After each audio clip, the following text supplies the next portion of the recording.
Olá pessoal, sou Gesley Alves, sacerdote, mestre de Umbanda e Quimbanda, e hoje nós vamos fazer um react muito especial, que é novamente lá do canal Tradição Mário Filho. Estou curtindo demais os vídeos do sacerdote Mário, e esse não é distante. Tem 40 minutos, tá? Então provavelmente o vídeo vai ficar um pouquinho longo, mas ele traz boas reflexões. O vídeo tá um pouquinho acelerado, tá? Eu acelerei 1.25. Então, se você tiver muito rápido para você, vai aqui na descrição, tem um link original para você assistir o vídeo original dele, tá? Vai lá e colabore também com o canal do Tradição Mário Filho. Então, bora e vou indo comentando. O assunto é muito interessante. O título é Não Faça Isso com o Seu Terreiro, mas na verdade ele quer falar de tradição de terreiro, tá bom? Então vamos começar.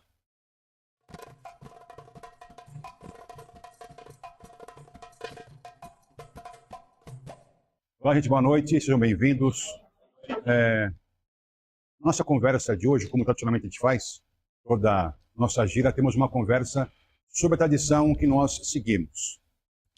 E muitas pessoas me perguntam, tanto particularmente quanto nas perguntas que fazem no nosso canal do YouTube, sobre as questões sacerdotais.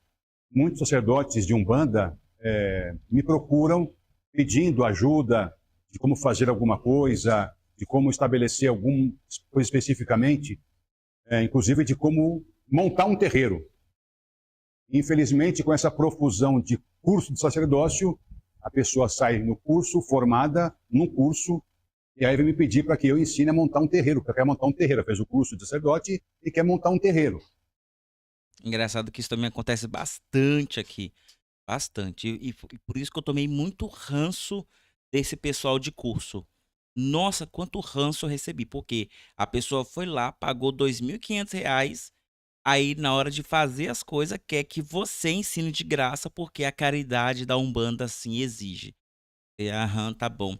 Toma aqui a apostila. Quer aprender comigo? Compre a apostila, querido. Não tem essa não.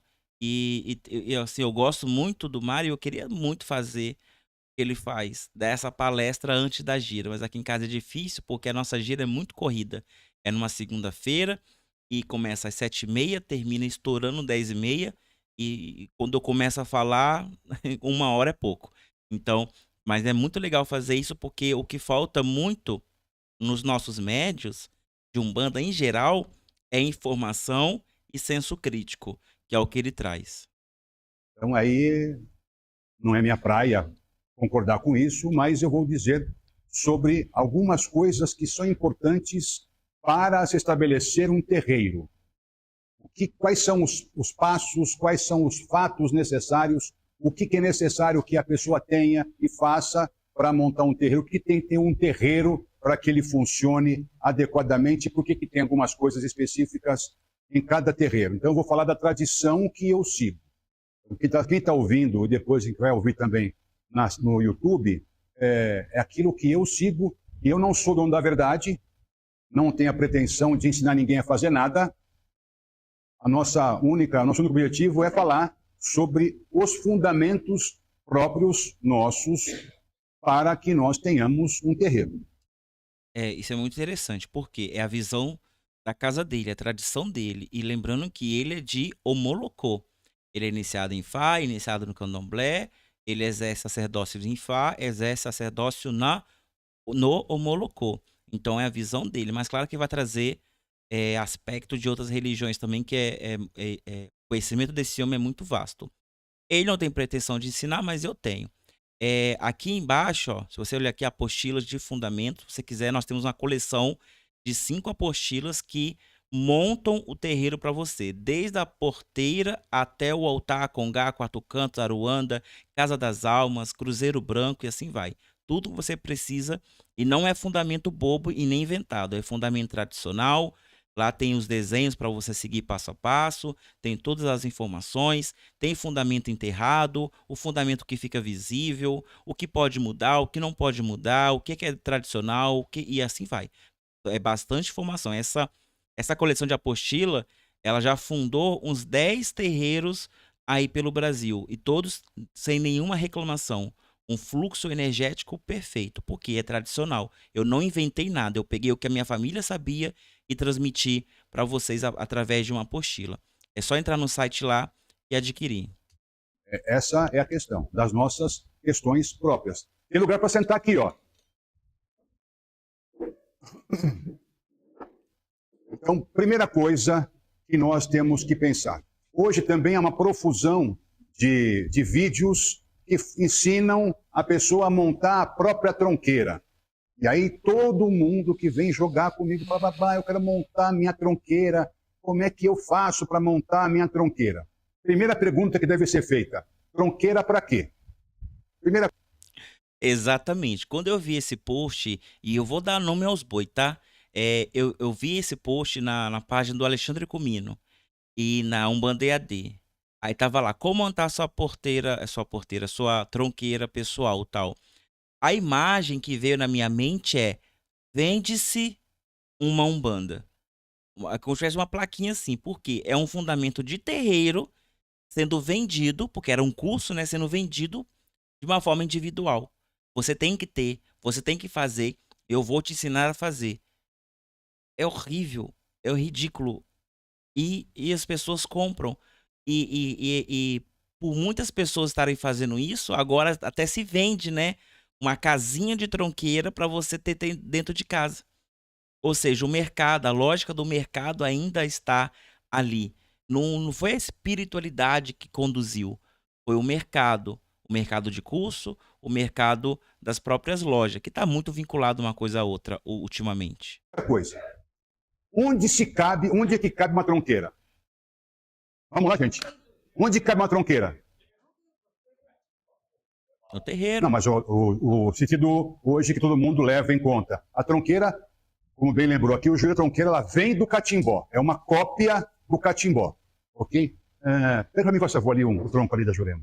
A tronqueira, ela vem do catimbó. Essa palavra tronqueira, o uso da tronqueira, vem do catimbó. Então, para variar, a Umbanda, como ela tem um polvo, ela vai abraçando um monte de coisa e vai colocando no seu interior. Então, a tronqueira é... Então, isso aqui é um tronco de Jurema. E você vai montar a tronqueira na Jurema com um tronco de Jurema. Por isso que chama tronqueira, porque é num tronco. Simples. Eu iria um pouquinho mais longe, porque na encantaria e na caboclaria já se fazia o entroncamento das entidades, dos encantados, né? Que ela era encantados. E como a encantaria e a caboclaria alimentaram a Jurema, alimentaram o catimbó, alimentaram o terecô, a Umbanda e a Quimbanda, aí também vai beber muitas coisas. Por isso que a gente tem entidades que se chama arranca-toco, entidade que chama-se quebra-galho, que era tudo remetendo a essa época dos encantados, porque usava das coisas da natureza. Então, era tudo feito no tronco. E se você olhar os indígenas, se você coloca aí no Google assim, imagens, ancestralidade indígena, tronco, você vai ver que algumas comunidades fazem festas onde eles colocam no meio da aldeia um tronco, pinta ele, coloca cocá, coloca colares e dança em volta daqueles troncos, homenageando os ancestrais. Vem da mesma lógica. Da mesma lógica. E quem tá fazendo o curso aí o meu curso aí, sabe que eu uso muita analogia da árvore para falar da espiritualidade, justamente por essa herança da encantaria e da caboclaria. Tronqueira, porque é num tronco. Um tronco pode ser de Jurema, pode ser de Angico, pode ser de Mogno Dourado. São várias formas que no catimbó, na Jurema Sagrada, você vai utilizar para fazer o assentamento, a tronqueira de algum mestre, mestra, caboclo, cabocla, para firmar a casa e assim por diante. Para fazer uma tronqueira demora em torno de 6 meses a um ano de rituais para aprontar uma tronqueira. Obrigado. Isso é verdade. E aí o tronqueira virou também a casa de Exu. E quem que vai herdar esse fundamento todo de tronqueira, da visão do catimbó, é a quimbanda, porque a quimbanda também faz o assentamento, né? E esse assentamento de quimbanda, ele basicamente é o assentamento do catimbó, dessa encantaria, mas com elementos de Exu e Pombogira. Então vai mais ferro, vai o garfo, vai a faca.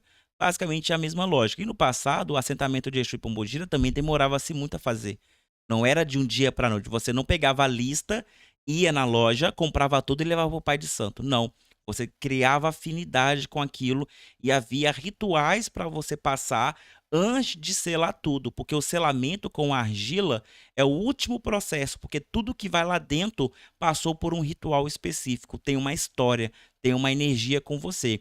Aí, fazendo assim, você tem um sentimento pelaquilo. Se você vai na loja com uma lista, compra tudo, leva, o pai de santo faz tudo, só porque colocou erva e sangue, acha que tem vida, não funciona. Já ajudei muita gente que fez assentamento assim e, na verdade, só atrapalhou. A vida da pessoa ruiu, a saúde da pessoa ruiu, porque o que o sacerdote preparado criou ali foi um fetiche que absorvia a energia do médium. E não um assentamento que agregava força aos trabalhos do médium e da entidade. Então, isso é muito sério. Brincar com isso é muito perigoso. Nós estamos criando fetiches mágicos. Então, existem consequências e existem benécias. Se você faz certo, benécias. Faz errado, consequências. Por isso a gente não pode fazer em qualquer lugar ou com qualquer um. Temos que observar bem se aquela pessoa tem conhecimento ou não do que está fazendo. Eu, por exemplo, nunca faria cirurgia com açougueiro. Você faria uma cirurgia com açougueiro? Não. Então nós temos uma pessoa especialista naquilo para fazer. Então é naquela pessoa que eu tenho que ir. Porque conhecer de carne, qualquer açougueiro conhece. Mas saber curar uma doença através de uma cirurgia, somente o especialista. É isso que a gente tem que saber diferenciar. Quem são os sacerdotes açougueiros? Esse que vende a tronqueira, ali o cursinho da tronqueira, porque você precisa ter na sua casa, é essencial, tal, tal. E quem é o cirurgião? Quem é aquele que não só conhece a carne, mas sabe exatamente aonde mexer, como fazer você prosperar na sua espiritualidade através daquilo. Entenderam? Na conversa do dia a dia dos terreiros de Umbanda, a tronqueira se tornou a casa de Exu, que fica na entrada de um terreiro. É um grande E erro. aí, várias pessoas dão curso hoje, ganhando dinheiro, como montar uma tronqueira. Né? E aí vão falar para a pessoa fazer isso em casa, que é a casinha de Exu. Tronqueira, nessa ideia de uma casa de Exu, só cabe aonde? Em um terreiro. Exatamente. Por quê? Porque é um lugar que eu preciso de proteção, porque neste lugar, neste espaço, há trabalhos espirituais de incorporação e assim por diante. Se a minha casa não é terreiro, porque eu preciso de tronqueira? Exatamente. Não, mas imagina, eu cultuar os meus Exu, Pombagira, eu tenho que ter... Não tem que ter, mas se você quiser colocar, fique à vontade, o problema não é seu, não é meu. Exatamente, é o que eu sempre falo pro pessoal, quer fazer, faça, mas não traga para mim a consequência, eu não vou corrigir consequência de médium que não sabe ouvir, porque até no momento de você ser médium, é você se dispor a ouvir alguém mais experiente para aprender, senão você não tá procurando desenvolvimento, está procurando uma afirmação. Então, você tem que entender, se na sua casa você tem altares, você tem firmezas, você tem tronqueira, você está transformando a sua casa no quê? Em um terreiro. Você está colocando uma energia ali e os espíritos estão sendo atraídos. Ué, mas o espírito de luz, o guia de luz que você incorpora, incorpora no terreiro. Então, quem é que está se alimentando dessa energia que você está colocando ali, depositando na sua casa? Obsessores, encostos, larvas espirituais. Tá ali crescendo, agregando na sua casa. Ou seja, você caiu na armadilha do maligno. Você transformou na sua casa em em um, em um lugar para alimentar espíritos ruins e você é o grande banquete. Você está posto como com bandeja, com uma maçã na boca para que esses espíritos indesejáveis se alimentem da sua energia.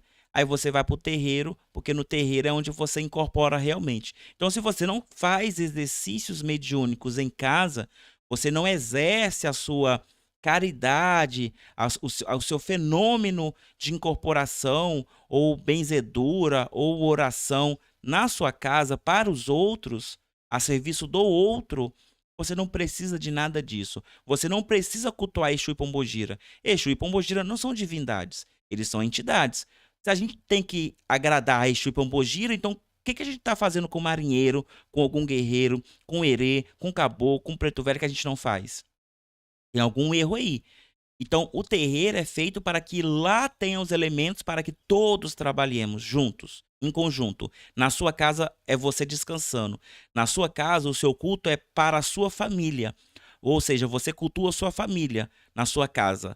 No terreiro, você cultua os ancestrais. Na sua casa, você é uma boa esposa, um bom marido. No terreiro, você é um bom médio. Na sua casa, você é um bom filho, um bom neto. No terreiro, você é um bom médio. Então, são coisas completamente diferentes. Até porque, gente, não tem tempo. Não tem tempo. Se a gente for assentar, firmar, colocar no tronco todas as entidades, você não vai ter tempo. Você vai cuidar de tudo isso? Não vai cuidar. Você não vai largar o seu emprego para cuidar de assentamentos. Não vai. Então, aquelas coisas vão ficar sujas, sem energia adequadas, acumulando larva espiritual e sujeira na sua casa. Aí depois começa a ter os problemas, acha que é a entidade cobrando, porque é o que se prega por aí. Tá errado, a entidade está cobrando. Tá certo, você está acumulando sujeiras energéticas. Isso é terrível. Isso é de uma crueldade terrível. Quem inventou esse negócio de tronqueira dentro de casa é terrível. Não é porque Exu e Pombogira são ruins, não. Eles são maravilhosos. Mas uma coisa que você não cuida adequadamente é um fardo que você está escolhendo levar que não está servindo para nada. Para nada. Mas não é necessário, não é preciso. E quem ganha dinheiro com isso e quem perde dinheiro com isso é quem paga. Porque não é necessário fazer isso. Muda alguma coisa, eu ter uma tronqueira, ou eu pegar, acender uma vela para o meu Exu na minha sala, colocar lá um copo de cachaça e um charuto, muda alguma coisa? Ter a tronqueira ou fazer isso na minha sala? Não. Não. Exatamente.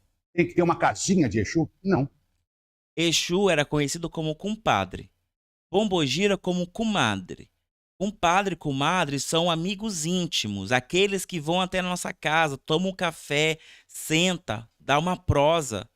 Compadre e comadre são amigos íntimos, quase familiares. Então, fazer dentro de casa, qualquer lugar que você queira, colocar uma vela, um copo de cachaça ou um espumante, se você quiser, uma rosa, é convidar eles para dentro da sua casa, para a sua vida. Você não precisa da casinha, não precisa de ponto riscado, não precisa de uma preparação. Quem inventou isso não sabia do que estava falando e só prejudicou, porque aí você, em vez de você criar uma intimidade, você cria uma ritualística. A ritualística, ela é religiosa, ela é cerimonial. Se você cria uma ritualística, você gera uma energia ritualística, cerimonial. Então isso requer um decoro. Não só um decoro de quem faz, mas um decoro espiritual. E muitas vezes quem responde não é Exu e Pombogira, porque eles querem intimidade. Por isso que eles falam tão livremente conosco, eles querem intimidade. E a intimidade é, eu vou jantar, eu tô sozinho aqui, coloco a vela lá pro meu Exu, minha Pombogira, vou tomar meu café, coloco um cafezinho pro meu preto velho, sem compromisso, não é uma ritualística, não é obrigação, ninguém pediu, ninguém mandou. Eu não criei uma cerimônia para isso. Eu estou fazendo porque eu quero, porque eu me sinto bem fazendo. Beleza, isso é intimidade. É intimidade. Mas diferente disso, é cerimonial e cerimonial é perigoso. Você está abrindo portas que depois você não vai saber fechar. Eu tenho que ter isso quando eu tenho um terreiro. O terreiro exige de mim uma série de proteções para que a casa funcione. Essa é a diferença. Exatamente. Então, para uma casa funcionar, ela vai ter uma tronqueira onde haverá as firmezas ou assentamentos de Exu. Vou falar daquilo que eu pratico e não estou falando das demais umbandas que eu não pratico. Eu falo da umbanda que eu pratico. Não tenho tronqueira aqui, eu tenho um quarto de Exu. Tem um quarto de Exu. Lá tem assentamentos de Exu. Não só vários, tanto o Exu que toma conta da porta desse terreiro, quanto os demais Exus. O meu Exu está lá. O Exu Orixá está lá. Então eu tenho um quarto dedicado a Exu. Na nossa família, Pombagira não tem um assentamento específico dela. As coisas da Pombagira ficam dentro do Ibá de Exu. E quando o Exu come, recebe oferenda, a Pombagira recebe automaticamente tudo que o Exu recebe, porque o assentamento é o mesmo. Os signos de Pombagira dentro do assentamento de Exu, porque todos recebem junto, não é separado. a não ser quando tem firmeza. Aí é outra coisa, a firmeza de Exu e de Pombagira, porque só fez a firmeza. São duas categorias diferentes. O que diferencia uma coisa da outra? Uma firmeza é uma pilha AAA. Um assentamento é uma bateria de avião. Essa é a diferença. Exatamente. Pequena diferença. O que eu não faço, que eu não colocaria em pauta, é a tradição. Ele tem a tradição dele, eu tenho a minha, cada um tem a sua, e beleza. Mas pensar terreiro é pensar religião. Pensar religião. Eu não vou agregar no meu terreiro de Umbanda coisas que é de outra religião. Então, por exemplo, na minha casa, no meu terreiro de Umbanda, você nunca verá um assentamento de orixá. Não vai ter. Nem Exu, nem Ogum, nem Oxóssi, nenhum. Eu, Gesley, tenho na minha casa os assentamentos dos meus orixás, porque eu sou também do Ifá. Mas o Gesley é o Gesley. O sacerdote Gesley, lá no terreiro de Umbanda, não cultua orixá. Lá tem os elementos próprios da Umbanda. Aí nós temos, por exemplo, o Exu que guarda a porta do terreiro. Ele tem que estar na casa de Exu? Não. Ele é assentado na porteira. Ele é enterrado na porteira. Então, aí é o fundamento da porteira. Tem o fundamento da cancela também, que soma-se à porteira. A tronqueira, ela é um fundamento de porta também. Ela é a porta de entrada do terreiro. Não sei se vocês já viram aqueles terreiros antigos que tinham duas casinhas, uma do lado da outra, ali na porta de entrada. Eu tenho uma imagem aqui do meu terreiro que eu vou mostrar para vocês. Que uma é a Casa das Almas e a outra é a tronqueira. Deixa eu colocar para vocês. Isso, tá aqui, ó. Aqui é um terreiro de Umbanda. Não é o terreiro atual que eu estou agora, mas foi um terreiro. As casinhas de palha. Aqui. E essa aqui é a Casa das Almas. Tem as coisas das almas, que não são os pretos velhos. As santas almas não são os pretos velhos. É outra categoria espiritual. Tá aqui uma firmeza, um mini cruzeiro, todos os elementos. E do outro lado, a tronqueira. Tá vendo o toco lá dentro? Que é a tronqueira de Ogum Xoroquê, que é o Ogum Guerreiro Xoroquê. Tem toda a explicação lá na apostila. Quem quiser se aprofundar, tá lá. E aqui tem o Exu Tronqueira e uma Pombogira. É um triângulo de entidades para proteger a entrada à direita e a entrada à esquerda do salão. Aqui dentro é o salão onde a gente tocava a Umbanda. Então eu tenho porteira, eu tenho cancela, eu tenho tronqueira e Casa das Almas. E depois eu entro pro terreiro. A tronqueira não é lugar de culto de Exu e Pombogira, não é. Aqui eu tenho ferramentas de proteção à esquerda, de energias da esquerda, enquanto a Casa das Almas me produz uma energia de proteção à direita, ou seja, positivo e negativo. A lógica do equilíbrio, a lógica da polarização, mais, menos, positivo, negativo, macho, fêmea, luz, sombra e assim vai. Então, tá aqui representado pelas duas casinhas. Já a casa de Exu é um local de culto. A casa de Exu é como se fosse também o salão do terreiro.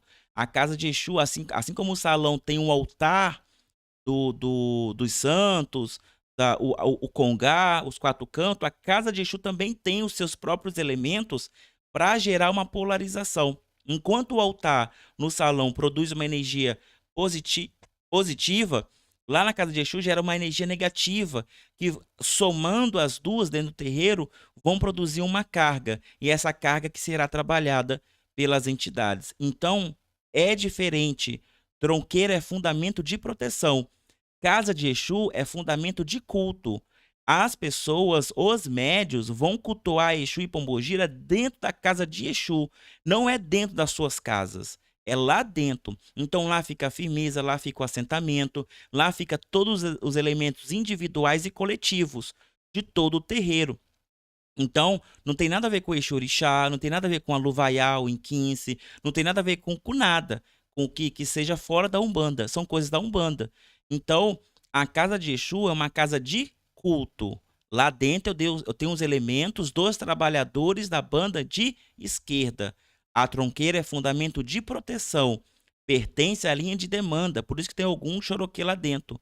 pertence à linha de demanda, à linha de algum guerreiro de Umbanda, e junto um casal, o Exu Tronqueira e uma Pombogira. Então isso é bem óbvio quando a gente vai ver terreiros antigos. Terreiros antigos faziam isso, terreiros novos não fazem. Por quê? Porque esse elemento foi para dentro de casa. Se esse elemento foi para dentro de casa, então lá no terreiro não precisa. As pessoas não pensam mais terreiro como estrutura energética, pensam como templo, templo de culto. Nós não fazemos culto, nós fazemos cerimônia. E como cerimônia, tudo tem que estar no seu lugar para ser replicado um após o outro, senão não dá certo. Não dá certo. Vamos voltar? Para que vocês entendam o que é o assentamento, o que é uma firmeza. A firmeza é uma pilha AAA, aquela pequenininha. E um assentamento é uma bateria de avião. Além disso, o que mais eu tenho que ter num terreiro para que ele fundamente um terreiro, para que o terreiro possa ter vida, para que ele possa existir? Congá. Essa é uma situação que eu discordo completamente. Se eu não tivesse aquele negocinho ali, se eu não tivesse aquilo ali, mudaria o terreiro? Sim ou não? Então, não preciso de congá. Mas você vai encontrar uma literatura vasta que vai dizer que você precisa de congá para que um terreiro funcione. Ali, não tem, no congá ali, só as imagens que estão ali são doações que eu recebi das pessoas. Aí eu tenho que discordar, porque o congá, ele é a mesa, a famosa mesa de santo. Antigamente as beatas falavam muito, bate a cabeça na mesa de santo. Então, a mesa de santo, o congá, ele é a representação da miscigenação dos cultos. Então, ali eu tenho os pretos velhos, eu tenho ali os caboclos, eu tenho ali os copos d'água de vidência, eu tenho alguns elementos. Gente, a gente vem de um culto de herança cerimonial. E o culto de cerimônia mais forte no Brasil é o católico. A gente não tem como fugir disso. Você pode nunca ter ido numa igreja católica, assim como eu nunca fui, tirando as históricas. Eu nunca fui, nunca participei de uma missa, mas eu sei como funciona uma missa. Você sabe, está enraizado na nossa cultura. Então a gente tem que replicar a missa? Não, não é isso. A nossa memória de fé. A nossa memória de fé nos leva a sempre reverenciar o quê? Um altar. Sempre. Na igreja evangélica tem altar? Tem. O púlpito. O púlpito é o altar. Tudo é voltado para o altar. Tudo é voltado para a frente, para a fronte, para como se ali estivesse o alto sublime trono de Deus. Então, o congá, ele é um ponto de equilíbrio. É onde tudo vai acontecer, onde todas as coisas vão acontecer. É no congá que as radiações surgem. Então, ali eu vou depositar o defumador que eu vou usar, porque não é só erva, são ervas irradiadas. Ali eu vou colocar os copos de água. São só copos de águas? Não, são copos de águas irradiados. Então, eles vão servir para uma função. E todos os outros elementos que ali vão. A pemba, que a gente assopra, fica no congá para que ele possa ser irradiado. Nós acendemos as velas ali no congá para ativar a nossa fé, para dar início e fim da cerimônia. Então, o congá, ele é chave, sim. Sem ele, é uma roda de capoeira. A capoeira não é uma religião. Tá todo mundo ali em volta de um círculo. Não tem mestre, não tem início, não tem fim, é contínuo. Já a cerimônia de Umbanda tem início, meio e fim, e tem um mestre ali que está tocando, que é o sacerdote, que é o guia-chefe do terreiro, ou uma pessoa também mais experiente que possa estar assumindo o lugar do sacerdote. Então, o congá, ele sim, ele é importantíssimo.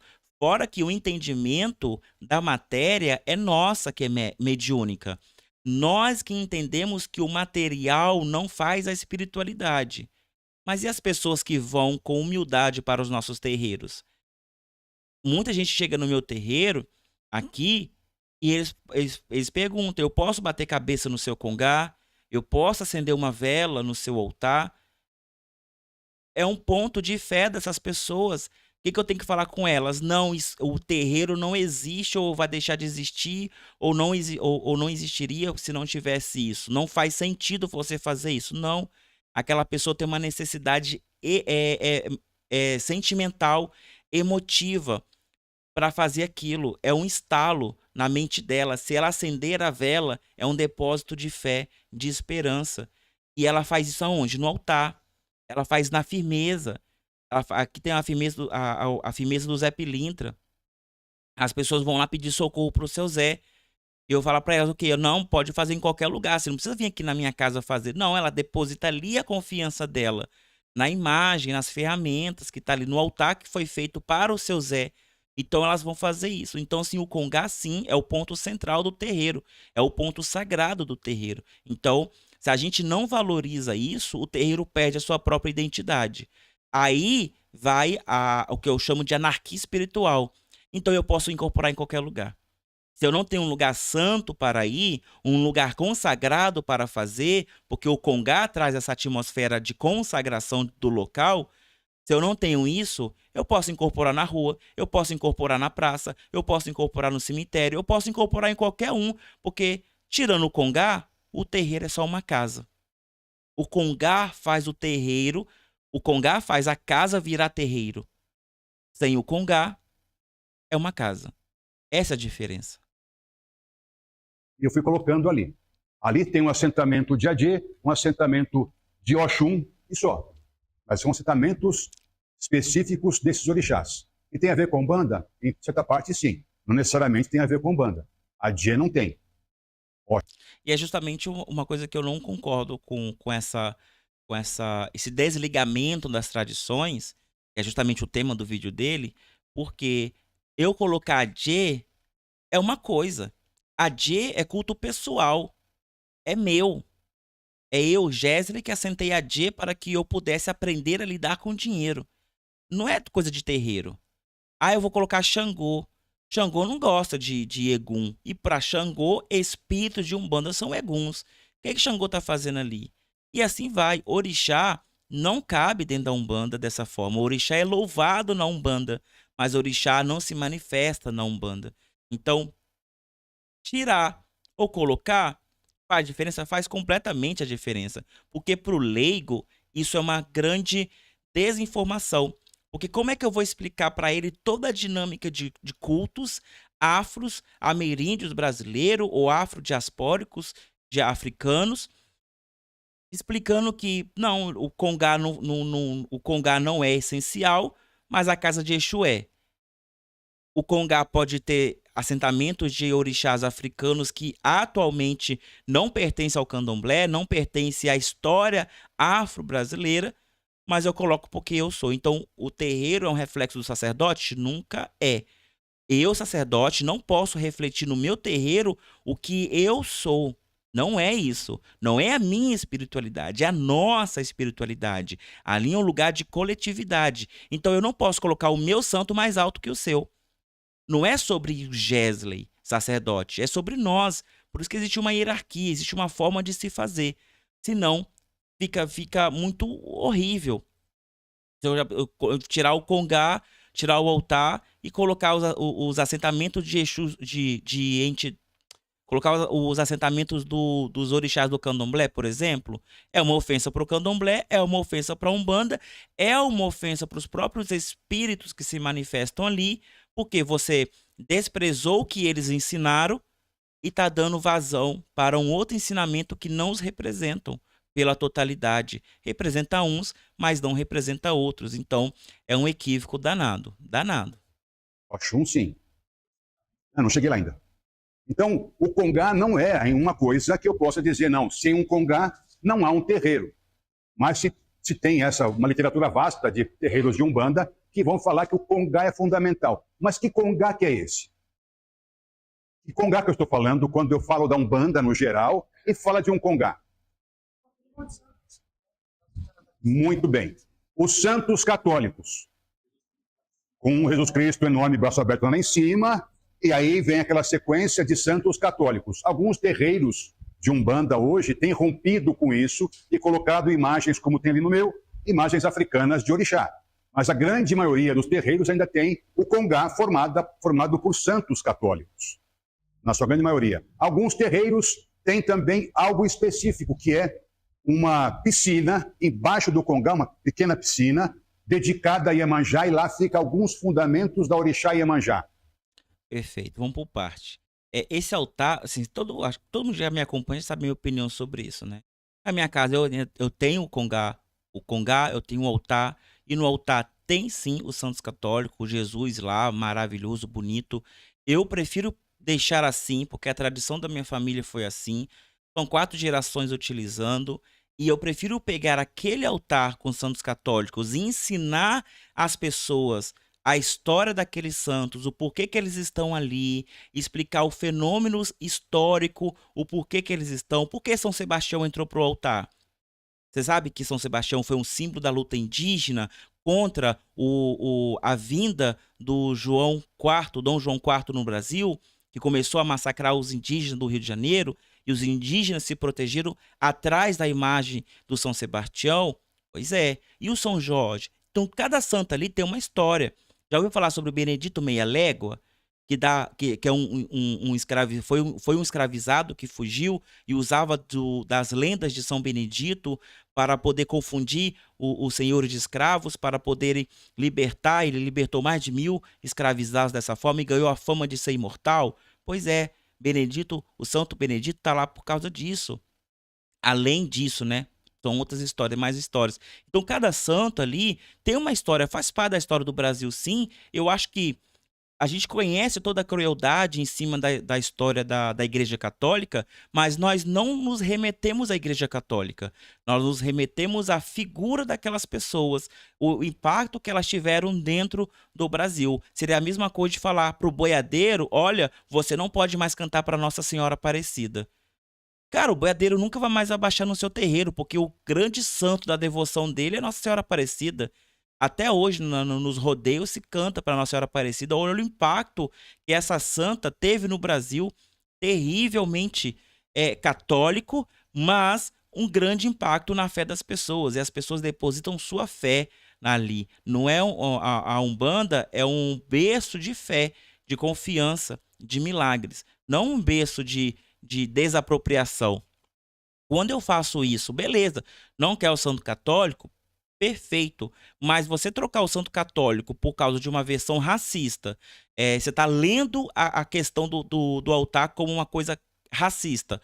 Perfeito. Não estou tirando sua razão. Mas colocar a imagem de orixá que são pretos por causa de cor, mas todas a forma das imagens são eurocêntricas. É sempre uma mulher magra, uma modelo magra, um nariz fino, um cabelo longo, cacheado, ou às vezes liso. Ou seja, você pegou uma imagem e pintou ela de preta, e agora tá falando que é africana. Não é. Então, se você quer fazer o altar africano, vai na Nigéria e compra as imagens de madeira, ou vai em São Paulo, Rio de Janeiro, vai comprar as imagens de madeira. E por que não tirar os santos católicos e colocarem os troncos indígenas? Porque a gente tem que ser também sempre voltado ao orixá. Por que não colocar as máscaras dos inquinces? Por que não colocar as figuras de argila dos voduns? Porque é sempre o orixá. Que é sempre esse, entende? É tratar o racismo com mais preconceitos, com mais elitismo. Não é. Eu acho que cabe tudo. Você não precisa ter todos os elementos ali.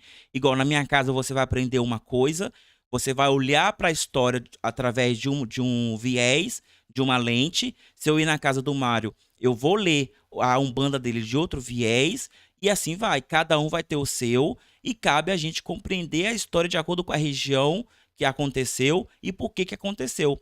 Então, a gente percebe muito isso na Umbanda, mas a gente não pode criminalizar uma coisa.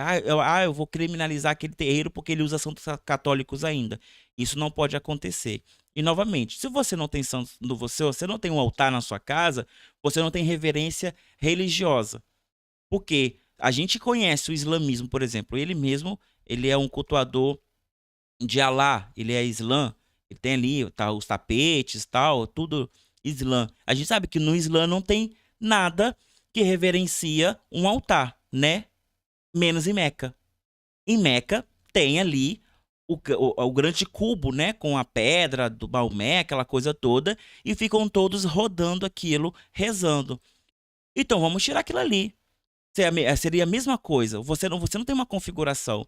E se tirar aquilo ali, será que vai ser a mesma coisa para os muçulmanos? Claro que não. Aquilo é extremamente sagrado para eles. Vai alterar a religião. Da mesma forma que o altar ao Congá, e como ele está acrescentando ali, chama-se Congar oculto. E o que está falando? Que é a parte de baixo da mesa, que fica oculto pela toalha branca. Ali tem fundamentos, mas não são fundamentos para Iemanjá. São fundamentos para Janaína Sereia, ó, Janaína Mãe Sereia, que são fundamentos de filtros energéticos. Ou você acha que da onde surgiu a lenda do que a água do mar é para descarrego e o sal é para descarrego? Foram com os indígenas. No culto de Janaína Sereia, que é uma deusa indígena dos Tupi, que lá as mazelas do corpo, da alma, eram lavadas nas águas salgadas. Se você vai tomar banho, ou pelo menos deveria ser assim, porque hoje em dia os mares estão todos poluídos. Mas eu lembro quando eu era criança, toda vez que tinha uma ferida, minha mãe passava sal e quando a gente ia para a praia, aproveita e toma banho no mar para curar, porque a água salificada, ela curava as feridas do corpo. E a gente vê também essa lenda, né, no Omolu, né, a Iemanjá lavando o Omolu com as águas do mar, também a mesma coisa. Mas a Janaína já trazia esse aspecto. Quando havia um ferimento, se lavava com a água do mar. Então, acreditou-se que a água do mar era curadora, transformadora, ela filtrava as impurezas. Então, do Congar oculto fica o filtro energético do terreiro. Então, estamos trabalhando com energia positiva e negativa. As positivas, as entidades estão utilizando. Mas para onde vai as energias negativas que elas estão tirando? Vai para o filtro. No filtro, o que é bom é jogado de novo para a atmosfera. O que é ruim é retido. E no final, nós cantamos para descarregar. O próprio ponto de descarrego, um dos pontos mais famosos de descarrego de terreiro é aquele descarrega terreiro Ogum e leva para as ondas do mar, descarrega terreiro Ogum, é ele quem vai levar. Ou seja, pega a energia e leva para as ondas do mar. Novamente, o mar sendo como matéria transformadora. Por isso que tentava se replicar o fenômeno aquático no altar. Fora as 3 esferas indígenas que estão representadas ali, que é o céu, onde Tupã está, que é o altar, o Congá, que é onde os terrenos estão, onde nós estamos, e o reino aquático, onde a Iangá e a Jiboia moram, que é a parte de baixo do altar, do Congá, que é o Congar oculto. Então, água, terra e céu. É os 3 elementos indígenas representados ali. Por causa disso é importante, porque é a representação da nossa religião. Você vai num terreiro, se você chega num terreiro e não vê um altar, um Congá, as pessoas não se identificam com aquilo como terreiro. Pode ser 1000 coisas. Aqui pode acontecer um monte de coisa, desde uma luta de jiu-jitsu a uma macumba, talvez, um culto evangélico, mas que você não tem um elemento ali fixo, que é o altar, que é o Congá. Então pode ser qualquer coisa. Isso é lamentável. Tirar é uma lástima. É uma lástima. Nem todo terreiro de Umbanda tem isso, mas alguns terreiros de Umbanda bem antigos têm isso. O Congá é formado com uma piscininha embaixo, aí levanta o Congá, e essa piscina embaixo vai ter imagem de Iemanjá, né, nessa piscininha, e lá se colocam as rosas, colocam flores para Iemanjá nessa piscininha. Alguns lugares tem uma piscina um pouco maior, vai ter carpa, vai ter peixe. Então, cada terreiro que tenha condições financeiras pode colocar mais coisas nisso. Então, é algo particular de uma tradição de Umbanda que não é todo mundo que segue. Esse negócio de colocar os animais ali, os peixes e tal, isso é baboseiro, isso é fazer um aquário. A intenção não é fazer um aquário, é um fundamento. Da mesma forma que a tronqueira é feita num tronco, o Congar oculto, ele tem ali também um fundamento. Tem fundamentos que são enterrados, tem fundamentos que ficam visíveis, e nesse fundamento era colocada a imagem da Janaína Sereia, que era uma sereia de longos cabelos negros, uma estrela na testa, ali um diadema lindo, os peitão para fora, bonitos. Essa Iemanjá branca, do cabelão, do vestidão azul, eu já contei a história dela aqui no canal. Ela é uma invenção das fábricas. As fábricas pegaram a Nossa Senhora do Navegante, pegaram Janaína Sereia e pegaram Iemanjá e criaram essa nova configuração. É a única imagem que representa um orixá barra divindade indígena barra santo católico na Umbanda. Ela é a própria figura do sincretismo numa única coisa. E passou a ficar famosa, né? Ficou famosa. Então, por isso que todo mundo utiliza.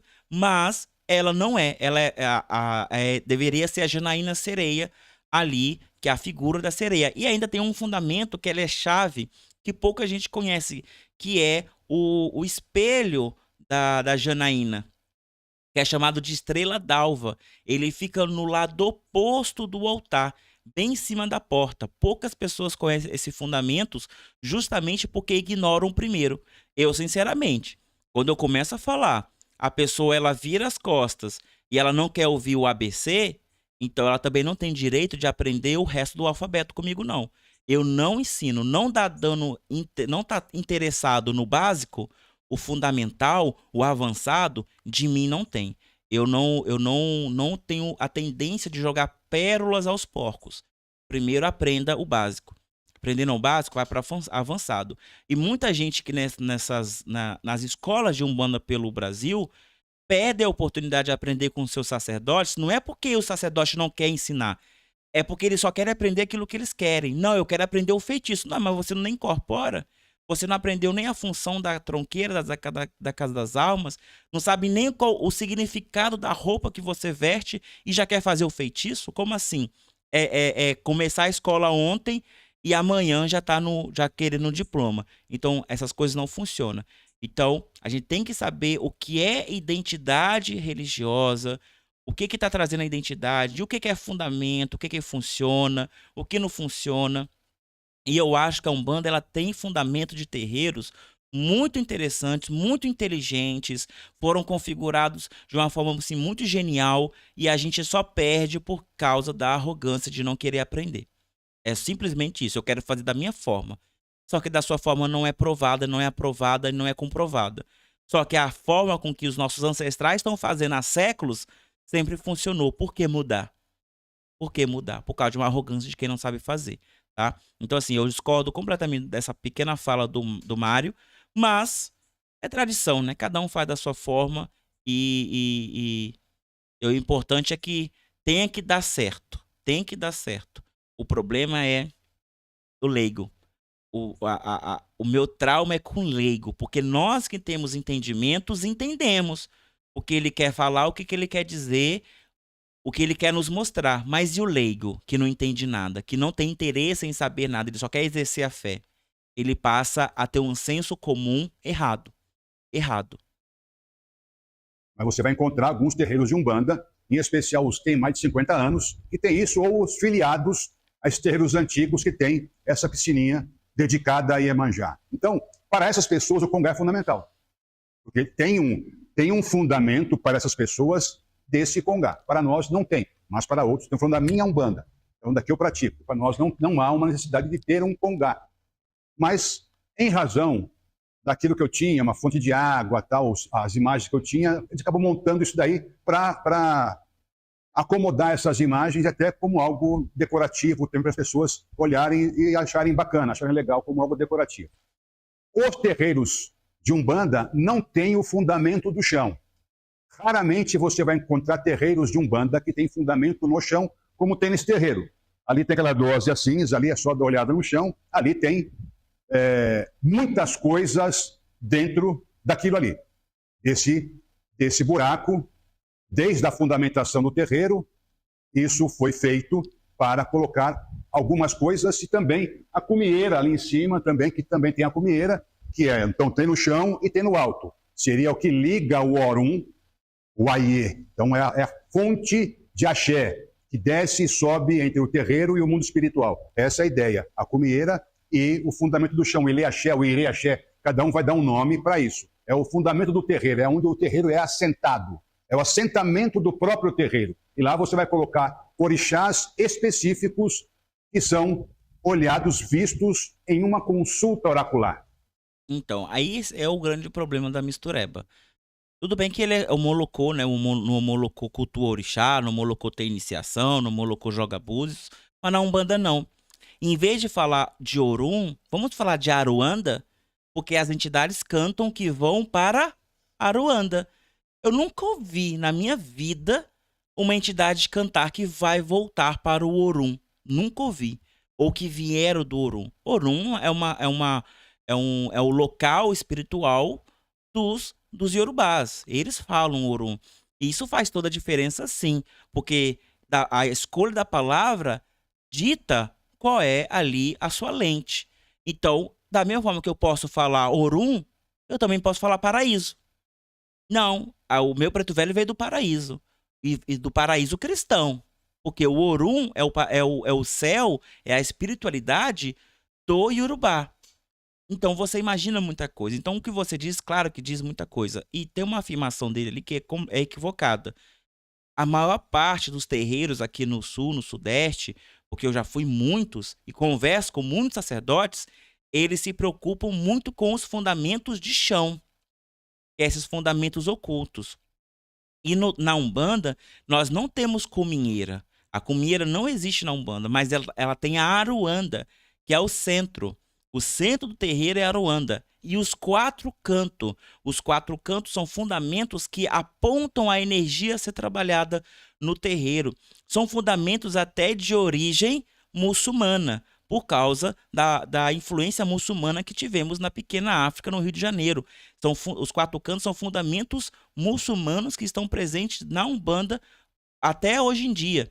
Então nós temos quatro cantos e Aruanda, que são fonte de energia para o chão sagrado da Umbanda. É por isso que tem um costume de tirar os sapatos, porque você não pisa com o sapato, com os seus pés sujos, com o sapato no chão sagrado de Aruanda. Entende? Então ali tinha um ponto de energia. Então não tem. Quem tem Ariaxé e tem tronqueira é candomblé, é o molocô. A Umbanda não precisa disso. Nós não a ligação entre o céu e a terra está simbolizado no altar.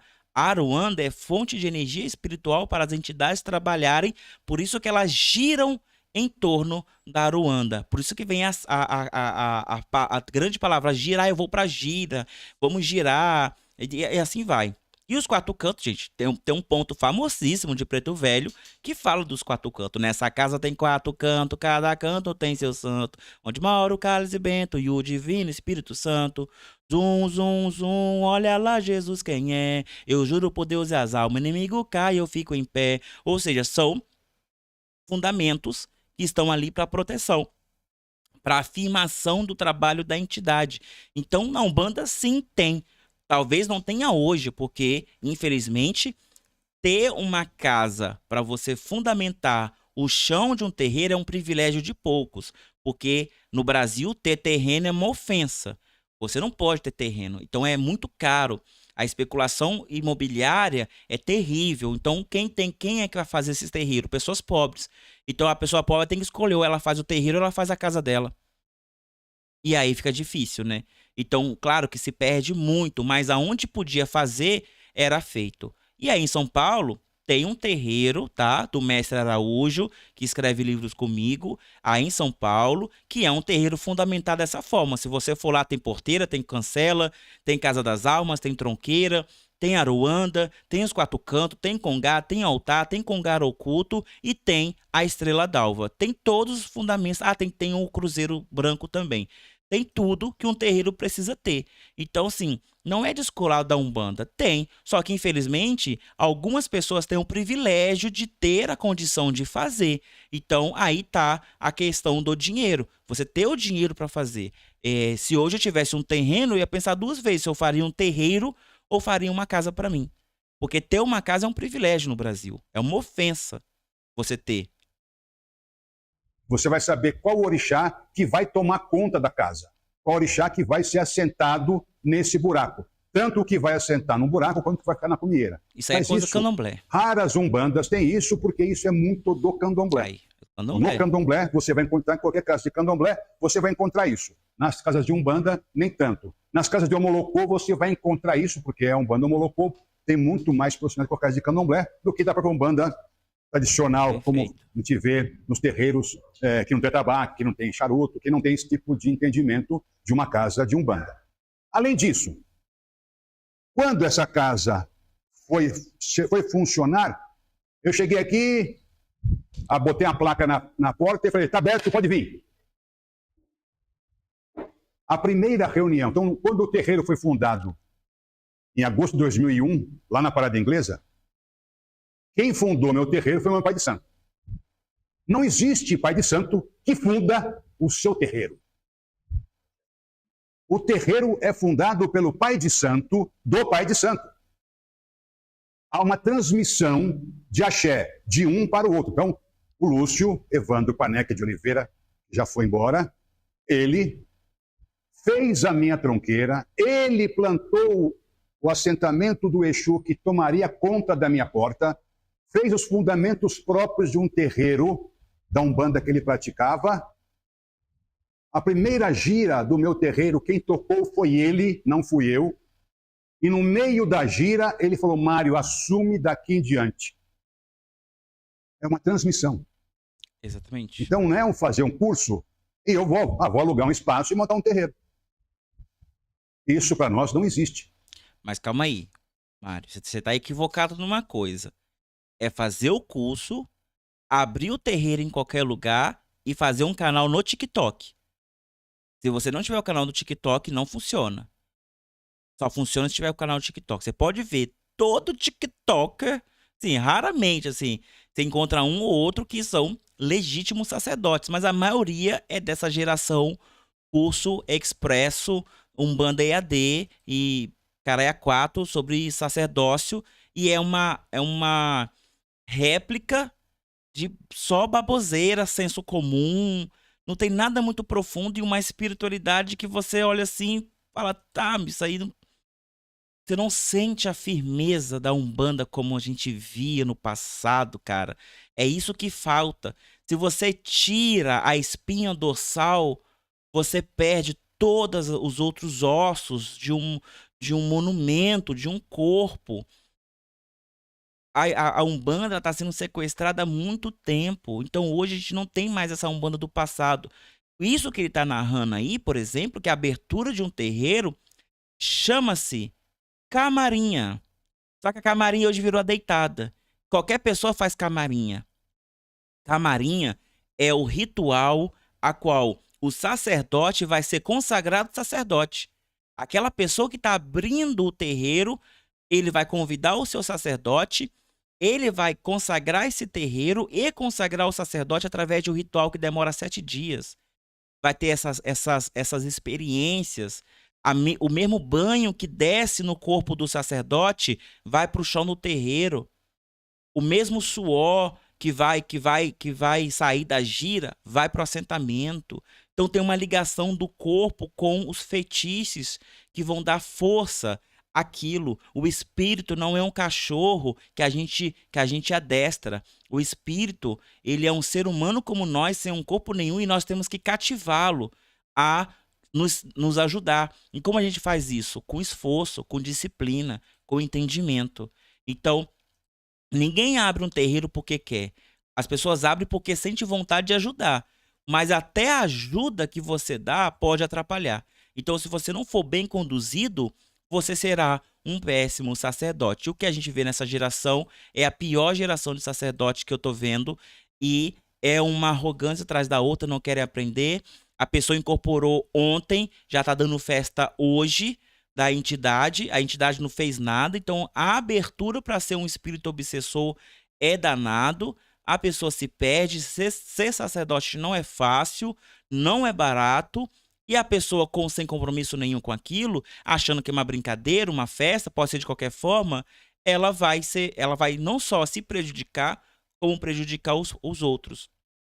Então, você ter um sacerdote do seu lado significa que você recebeu de alguém essa autoridade, recebeu de alguém essa energia inicial, recebeu de alguém essa semente. O terreiro inicial, ele é só um terreno fértil. Mas quem é que vai dar as sementes para que as coisas floresçam ali é o sacerdote, é o seu antecessor, é aquele que tem mais experiência do que você, está ali para te ajudar. Ele não tá ali para atrapalhar. Talvez por isso que esses cursos, eles sejam tão bons para a modernidade, porque eles não querem ouvir o outro, mas eles querem aprender. Até aqui eu concordo com você, daqui eu não concordo, então agora deixa comigo, porque vocês fizeram errado 350 anos. Agora eu, com meus 22 anos de idade, com 2 anos de macumba e um aninho de cursinho de internet, vou fazer tudo diferente para poder melhorar e levar a Umbanda. Isso é síndrome do Messias. É síndrome do Messias, é de uma arrogância danada e isso que destrói a Umbanda. Isso que destrói. Se a gente não vê Umbandas como antigamente, pode depositar a conta, principalmente na Umbanda EAD. Pode falar à vontade aí nos comentários, que eu sei que vocês adoram eles, mas pode colocar na conta deles que eles ajudaram a destruir. A Umbanda já estava no chão, em posição de feto, chorando. Eles foram lá, chutaram ela cada vez mais até ela não respirar mais. Não há cabimento nisso. Não há cabimento algum nessa situação. Então, o meu pai de santo, ele assentou o Exu. Ele, não fui eu. É uma transmissão de tradição. Quem fez foi ele. Ele que consultou os búzios para saber qual Exu que tomaria conta da porta. Ficou um tempão no Obi perguntando, vai ser tal Exu? Não. Tal Exu? Não. Não. Até saiu. Aí saiu, confirma que é esse, confirmou 2 vezes. E aí tudo o ritual foi feito para esse Exu. E aí a primeira gira, para inaugurar o terreiro, depois de uns 3 meses fazendo macumba no terreiro, eu e ele, para abrir para o público, para as pessoas. E quem abriu o terreiro não fui eu, foi ele. Quem cantou a primeira cantiga lá foi ele. Então é uma transmissão de conhecimento. No candomblé é ainda pior. A primeira pessoa que eu vou iniciar, então eu sou do candomblé também. Só que eu não tenho ninguém que eu iniciei no candomblé. É uma coisa que eu nunca quis iniciar alguém no candomblé. Mas digamos que eu quisesse fazer isso. Então eu chamaria o meu pai de santo, e a pessoa que eu iria iniciar, a primeira pessoa, o rumbono, a primeira pessoa a ser iniciada, vai raspar a cabeça. Então tem uma série de atos antes de raspar a cabeça. Aí vai sentar no apoti ou no aperê, depende de quem vai falar. Vai sentar, e aí o pai de santo do pai de santo começa a raspar a cabeça da pessoa. Então o meu pai de santo que raspa a pessoa, não sou eu. Está lá olhando. Aí ele começa a raspar a cabeça da pessoa com a navalha. Aí ele fala assim, Mário, pega na minha mão. Aí eu pego na mão dele, ele continua raspando, mas são as 2 mãos na navalha. Aí ele fala, segura a navalha agora, eu seguro a navalha, ele pega na minha mão. Ele continua raspando. Depois tira a mão dele e eu continuo raspando. Por quê? Transmissão. Eu estou passando a minha autoridade de Babalorixá para um novo Babalorixá. Exatamente. É assim que funciona. Tradição é assim, passa de um para o outro. A gente não inventa as coisas da nossa cabeça. Eu sempre falo, quem não sabe, inventa. E agora deixa eu fazer uma crítica aqui, uma observação, na verdade. Digamos, o Congá, ele é a figura da Umbanda, né? A gente vê um Congá, automaticamente é Umbanda. Nenhuma outra religião tem Congá, somente a Umbanda. O Candomblé, ele é um ritual, ele é uma religião iniciática. Tem um ritual de iniciação, a qual tem a queda do cabelo, então tem a navalha. A pessoa pergunta, as pessoas não perguntam, você é iniciado no candomblé? As pessoas perguntam, você é raspado no candomblé? Então qual é o símbolo de religião do candomblé? A raspagem. A sua vida mudou. Você passou a ser candomblessista a partir da raspagem. Aí sim, a mesma forma o cristianismo, o batismo. Depois do batismo você é considerado cristão. Caso contrário, você é só um admirador de Cristo. Perfeito. E se eu tirar a navalha do candomblé? E se eu tirar o batismo do cristianismo? Não é o mesmo de tirar o congá da Umbanda? Isso chama-se identificação de religião. Se eu tirar o Alcorão do muçulmano, é a mesma coisa? Estou tirando a identificação dele. Então o congá é a única religião que tem. Ele é Umbanda. Lá no Catimbó é outro nome, é outra coisa. E assim vai. Cada uma tem o seu símbolo. Eu acho que o congá é o maior símbolo da Umbanda. E não é. Entenda que congá não é altar. Se você quiser tirar o altar, tira. O altar é onde ficam os santos católicos. Mas o congá é a mesa. E tem os pretos velhos, os caboclos e ali os fetiches que ligam a cultura afro com a cultura indígena brasileira. É isso. Porque não aprendeu. Ele vai inventando rituais, inventa moda, porque não aprendeu a fazer aquilo. Então, quando você fala, como é que eu vou montar um terreiro? Tem uma série de requisitos. Eu lembrei, eu tenho um livro chamado Guia Prático de Rituais de Umbanda. Que assim, básico não tem nada, ele é bem prático mesmo. Que ali eu narro desde o do primeiro ritual que o médium tem que passar até o último, que é a camarinha, que é o rito funerário, tem tudo lá. O que ele falou super certo, as pessoas não sabem, elas inventam.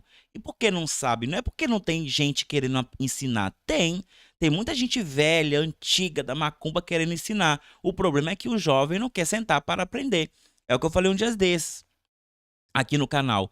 Eu tenho 32 anos. Por que que eu sei macumba? Porque eu parei para aprender com quem sabia. Eu não parei, eu vou imaginar, assistir uns 3 vídeos no YouTube, uns 4, uma aula do Alexandre Comina, agora me sinto sacerdote. Não, eu sentei. Foram anos aprendendo com quem sabia, para depois levantar para poder ensinar. E assim também tem que ser hoje em dia. Tem muita gente velha, não precisa nem ser comigo, não. Vai com qualquer um que você quiser. Na sua região aí tem. Rio de Janeiro, Salvador, no Nordeste, no Sul, no Sudeste. Tem macumba boa para todo lugar. O problema é que somente aquelas que estão na internet, que seguem esse padrãozinho São Paulo, é que são os que têm maior importância para essa galera nova. Que aí eles falam assim, não, aquela Umbanda é muito retrógrada, aí aquela Umbanda é muito assim, muito assado. Por quê? Essa ideia de tirar o santo, de tirar o congá, tira tudo, deixa tudo pelado. Aí nós vamos colocar o quê? Nós vamos colocar o orixá dos Yorubás, do Candomblé, vamos colocar elementos lá dos muçulmanos, vamos colocar elementos dos Yorubás, que seja do Ifá. Assim vai, ou seja, esvazia porque eu não sei e coloca uma coisa nova que eu quero. O terreiro de Umbanda não é um reflexo do Pai de Santo. O terreiro de Umbanda é reflexo de uma comunidade. Não sou eu, somos nós. A partir do momento que é eu, não é terreiro. Não é. Mas vai ter que saber quem que vai ficar na porta, como é que você vai fazer isso, você vai ser da Umbanda, você vai ter algum fundamento diferente, vai sacrificar, vai ter um abate religioso ou não, que animal que vai ser sacrificado ou não, se vai ter ou não vai ter, e assim por diante. Então, quando você fala em montar um terreiro, em falar sobre um terreiro, são várias coisas que eu tenho que levar em conta para que eu receba bem as pessoas e para que ninguém saia da gira pior do que veio. Aí E tem tudo isso para evitar que as pessoas que vêm ao templo, que vêm ao terreiro, saiam piores do que chegaram. Isso aí é importante, muito importante. Por quê? Vamos lá. Ainda no que ele está dizendo, né? É assim, cara, nossa, mexer em fundamento é uma coisa que me aborrece muito. Tá, nós temos aí 200 anos de macumba produzida pelos cariocas, que é a melhor macumba do Brasil, é a carioca. Desculpa, mas é. E eu não sou carioca, eu sou capixaba. A melhor macumba é do Rio de Janeiro. Pronto, acabou. É de lá. E ali pulverizou a maior parte dos fundamentos que nós conhecemos hoje. Dentre eles, o Congá e o Congar oculto, que é esse fundamento ali da Janaína Sereia. Se há 200 anos eles estão falando que é assim que eles entenderam que as pessoas vão entrar e vão sair bem, por que agora eu tenho que mudar? Se a minha preocupação é essa, por que eu vou mudar uma receita que já está dando certo há muito tempo, que já foi ensinada há muito tempo? Por que eu tenho que colocar um Exu do Candomblé no portão, sendo que há 200 anos já foi colocado ali um fundamento chamado tronqueira para colocar o Exu tranca-rua para trabalhar ali? Eu não vou nem entrar em questão de tranca-rua, que exige outro vídeo. Então já está ali há muito tempo. Qual é a diferença do Exu tranca-rua para o Exu Onã? Toda. Exu Onã é do Candomblé, da nação de Queto. O Exu tranca-rua é da Umbanda. Ele vai trancar a rua para nos proteger. Tranca a rua. É para nos proteger. Então, por que eu vou mudar? Se há 200 anos foi assim que foi estipulado. Então, será que a minha preocupação é mesmo com a segurança das pessoas? Porque se eu quero me tornar um curandeiro, a primeira coisa que eu tenho que fazer é estudar. Não é tirar das caraminholas dos meus pensamentos folhas e chás esporádicos para tentar curar as doenças. Eu vou matar essa pessoa se eu dar a folha errada. Eu tenho que estudar.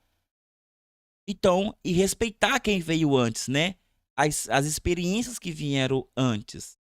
Nós tivemos várias experiências. Outras tradições que vieram antes, que foi nos ensinando. Por isso que a Umbanda é essa coletânea de fundamentos. Mas no conjunto de tudo funciona. As proteções do lado de fora e do lado de dentro, a parte sagrada que gera energia positiva, funciona muito bem. Mas a partir do momento que eu tiro, eu desconfiguro. Aí depois não adianta reclamar, porque as entidades não estão incorporando mais. Pô, vocês cagaram tudo que elas produziram, cagaram tudo, então como é que a entidade vai se sentir confortável? O preto velho que gosta de rezar o Pai Nosso dele, agora não pode mais rezar o Pai Nosso, porque a Igreja Católica fez o que fez. A Igreja Católica não tem nada a ver com o preto velho tem nada a ver com a Igreja Católica, mas a fé dele tem que ser respeitada. A fé dele tem que ser respeitada. Então, a gente não tem que reclamar. A tradição mudou porque as pessoas mudaram a tradição, não porque ela quis. A tradição a tradição ainda vive em pequenos terreiros. Por isso que eu falo, quer terreiro bom, vai para terreiro de gente velha. Porque terreiro de gente velha não tem esse problema. A ideia é que todo mundo vá para casa bem melhor do que chegou. Essa é a ideia. Por isso que eles vêm aqui por isso. Porque, sinceramente, se eu quero orixá, eu vou pro candomblé. Se eu quero ifá, eu vou pro ifá. Se eu quero cultura iorubá, eu vou pro xexé-legbá. Se eu quero mestre, eu vou pro catimbó. Se eu quero Exu e Pombogira, Caboclo Preto Velho, eu vou pra Umbanda.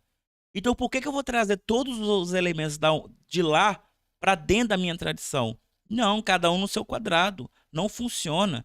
Senão daqui a pouco a gente não vai mais incorporar espíritos, a gente vai ter roupas de egungun sendo transfiguradas com o espírito lá dentro. Por quê? Porque a gente tá falando de ancestralidade, egungun é ancestralidade. Então vamos parar de incorporar e vamos inflar essas roupas aqui e egungun vai passar a incorporar as nossas entidades. Seria a mesma lógica. Não, a tradição ela tem que valer e ela tem que valer nos pequenos detalhes. Nos pequenos detalhes. Melhorar a si mesmos. Sair daqui ruim não dá, não é cabível isso. Não é possível que isso aconteça. Então, uma série de coisas que eu tenho que fazer para que isso aconteça. Além, é lógico, então, hoje, todo mundo que vem para o terreiro tem que tomar banho de ervas. Mas por quê? Porque sim, tem que se preparar para a gira. Afinal de contas, ele vai estar preparado para incorporar, para atender as pessoas. Então, uma série de situações que são obrigatórias. Não é frescura de ninguém. São situações obrigatórias. Da mesma forma que os fundamentos da Umbanda não são frescura. Eles estão lá porque eles têm que funcionar. Cara, é muito simples. Da mesma forma que nós temos que ensinar ao médium o porquê que ele tem que tomar o banhozinho de erva dele, o porquê que ele tem que cumprir um preceito, nós não vamos mandar ele fazer, nós temos que explicar o porquê que ele tem que fazer. Perfeito? Da mesma forma, o mestre de Umbanda e Quimbanda tem que explicar para o seu sacerdote quais são os fenômenos esperados de um fundamento de terreiro. Então, quem despreza fundamento é porque não entendeu por que ele funciona. Porque se eu quero trocar, mudar o fundamento, é porque ou ele não está funcionando, não tá gerando o efeito necessário, que eu acho muito difícil, ou porque ele não conhece, não sabe o que esperar daquele fundamento. Não sabe o que exercer. Aí faz igual nosso amiguinho lá. Faz um fio terra, uma caixa de força na tronqueira, como se fosse uma instalação elétrica, né? Porque não sabe, inventa, porque não entendeu nada. Não entendeu nada. E com a atividade que eu faço de jogar para as pessoas, eu fico abismado com aquilo que as pessoas me contam dos seus terreiros. Eu perguntei, mas no seu terreiro você toma banho de erva? Não, porque não é preciso. Por que não precisa? Porque a gente é muito superior. Exatamente. Aí eu falei, ok. Aí tem fundamento no terreiro? Não, não tem nada. A gente chega e incorpora, vai embora, acabou. Não tem uma conversa, não tem nada. Então tem uma macia anual, não. E qual a diferença de incorporar na rua? Nada. Por isso que eu falo assim, sem os elementos, é só uma casa. E casa por casa, pode ser um cemitério, pode ser um terreno baldio, pode ser a rua, pode ser qualquer lugar. Então, o que transforma um ambiente em um terreiro são os seus fundamentos. Isso que é macio. E assim vai. Então, você vai olhando para isso, e aí você se pergunta por que tem tanta gente hoje que fala mal da gente. Com razão. Eu tenho que ficar, para cada pessoa que eu jogo, pedir desculpa para a pessoa. Olha, desculpe em nome dos babos, de Umbanda, de Candomblé, de Ifá, peço desculpas. Porque isso não é aquilo que nós fazemos, Exatamente. nem aquilo que deveria ser feito. Eu peço desculpas mas é difícil. Eu também fico assim, eu perco mais tempo explicando à pessoa o que não é a Umbanda do que realmente falando sobre como ajudá-la.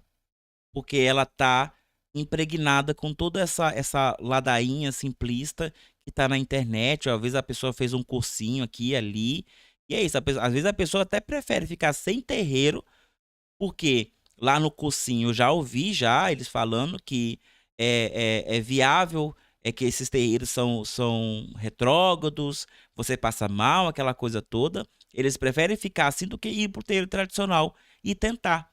Porque quando chega lá, aí não sabe o que que esperar, e quando sente o coração bater mais forte, acha que é espírito negativo, acha que é energia densa, acha que é aquilo. Porque na verdade não sabe nada, nunca incorporou de verdade. É um bando de animistas que é ridículo, é horrível. Não sei a experiência que vocês têm com esses terreiros que o Mário tá falando assim, esses terreiros mais simplistas em suas execuções, mas é beirando a idiotice. A idiotice. É igual essas igrejas evangélicas que todo mundo fica rodando igual uns doidos. É basicamente isso. Se colocar no patamar, é mais ou menos isso. É difícil, porque a pessoa acha que trabalhar com o mundo espiritual é e acabou. Tá tudo bem, legal, bacana, porque eu sou superior, eu tenho um dom, eu incorporo espírito, e assim vai. Então a pessoa, porque incorpora espírito, ela acha que ela pode fazer o que ela quiser, porque meu espírito Exatamente. autorizou fazer isso, meu guia autorizou. Exatamente. Meu guia mandou abrir uma casa. É o que eu mais ouço. Babá, um guia mandou abrir minha casa. Então manda esse seu guia caçar formiga. Como é que Exatamente. um espírito pode me ordenar de abrir uma casa ou não? São várias questões que eu tenho que levar em conta. Eu tenho condições para isso? Ah, ele vai providenciar isso para a minha vida. Se ele providenciar, ok. Agora você vai entrar em dívida para montar um terreiro. Você não vai fazer da tripa coração para montar um terreiro, não vai quebrar o pau com a família todinha para montar um terreiro. Quem vai depois se virar com isso não é o espírito, é o ser humano. E tem um detalhe: o terreiro que não começa com uma comunidade, ele começa com o pilar central sendo o sacerdote, porque ele quis, porque ele fez aquela coisa toda, tudo eu. Ah, o Congá tem os meus santos. Ah, aqui tem os assentamentos dos meus orixás, tal. É tudo eu. Quando esse morre, o terreiro morre junto. O terreiro morre junto, porque não foi agregado uma comunidade. Quando o terreiro é feito através de uma comunidade, ele tem um impacto social, ele é eterno. Independente de quem esteja como sacerdote, porque nós estamos sacerdotes, nós não somos sacerdote. Todos nós somos médiuns, uns com bônus, uns em corporação e uns sacerdote. Eu estou o sacerdote de Umbanda. Então, quando eu morrer, alguém vai herdar o meu terreiro. E eu espero que ele continue, porque ele é fundado em cima de uma comunidade e não em cima do Gesle. O Gesle não é a estrelinha do terreiro. A estrelinha do terreiro é a Umbanda. E como Umbanda, ela vai continuar com ou sem o Gesle. Você não vai ter que se virar com isso. Ele que vai ter que administrar a vida dele depois. Não é o espírito. O espírito vem, incorpora, fala da passe e vai embora. E depois, no dia a dia, a vida da gente como é que fica? E não é fácil. Entendi. Terreiro não é Pode? fácil. Babá, o senhor comenta muito sobre tradição, e isso é indiscutível. Mas houve algum momento da história dos quase cento e poucos anos da suposta invenção da Umbanda que houve muito charlatão, ou muita pessoa que de repente começou a fazer coisas da cabeça dela, principalmente nos anos 80, etc. E aí, hoje, 2023, alguns desses terreiros já estão na segunda ou terceira geração. Então, para eles, essas pessoas, elas estão seguindo uma tradição. Porque elas não souberam, não sabiam que a tradição que ela está seguindo começou do nada, ou teve um ponto falho nessa história. A nossa tradição, existe uma linha de coerência. O outro, para a pessoa hoje, não é uma tradição, mas não é uma tradição. Como que o senhor lidaria com uma coisa dessa? Porque falar isso que o senhor acabou de falar quebra a visão de mundo que a pessoa tem da espiritualidade e da própria tradição. E essa é uma pergunta assim, como é que o senhor lidaria, por exemplo, você está jogando, a pessoa não tem uma tradição, mas ela acredita que tem. Como, em questão mesmo de terreiro mesmo, tipo, ser sacerdote, etc. Como o senhor lidaria com uma coisa dessa? Como o senhor trata um assunto desse? Como é que o senhor aconselharia a pessoa a falar? Recomece. Boa Já pergunta. aconteceu disso, você é uma pessoa, é alguém que está perguntando sobre si mesmo. O Júlio é sacerdote de Umbanda Sagrada, foi consagrado como tal. Aí ele chegou aqui, eu falei, Umbanda Sagrada é a Umbanda do Rubens Saraceni, né? ele falou assim, vai agora. Eu falei, do zero. Do zero. E ele topou. Já chegaram pessoas aqui chegaram pessoas aqui que já tinham terreiro e tal. Eu falei, olha, é do zero. Não topou. Cada pessoa vai ter, quando chega aqui, ela vai ter um comportamento. Se vai querer aprender comigo, não dá para encher um copo cheio. Exatamente. É impossível encher um copo cheio. Se a pessoa quer aprender comigo, ela vai ter que esvaziar o copo dela para colocar uma água nova, para colocar um líquido novo nesse copo. Não tem como você ensinar uma pessoa que já aprendeu. Verdade. Já tem a ideia formada, não adianta. Eu não vou discutir com ninguém, porque já falei, sou dono da verdade. Eu sou dono da minha verdade, aquilo que eu pratico, que eu levo em consideração, que até agora deu certo, que nunca deu errado, isso para mim mesmo, que é o que mais importa. Então, ninguém aqui nunca foi embora passando mal, nunca ninguém foi isso daqui que for na rua, nunca teve nenhum problema com ninguém que veio aqui e passou no terreiro. Então, está dando certo. Aquilo que eu faço está dando certo. Então, é assim que eu vejo a situação. Agora, tentar convencer a pessoa de que ela está tendo uma ideia errônea, também não é meu papel. Eu falo daquilo que eu faço. Se você concorda, ok. Se você não concorda, ok também, e não me interessa. Porque não é o meu objetivo convencer ninguém. Eu não sou um avatar da Umbanda, eu não sou um especial de nada. E é cansativo, é muito cansativo. Você parar para conversar, tentar levar a pessoa para o senso crítico, é muito cansativo. Eu também, assim, individualmente, eu largo mão. Vai lá no meu canal, vai lá assistir, vai ler meus livros. Eu tô produzindo pro coletivo. Você procura, mas sentar comigo para conversar horas ali, não faço mais. Já fiz e ninguém deu valor, ninguém se converteu, ninguém, ao contrário, se tornaram médios piores por causa disso, porque não concordava nem com aqui nem com lá. Então, por quê? Porque cria-se aquela atmosfera de que e agora, onde eu estou perdido.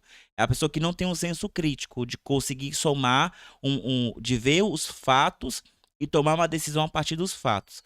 Não tem como. Então, às vezes a gente até atrapalha do que ajuda. Eu acho que a espiritualidade ela conduz, de certa forma, essa pessoa. Se ela nos procura, ela foi conduzida.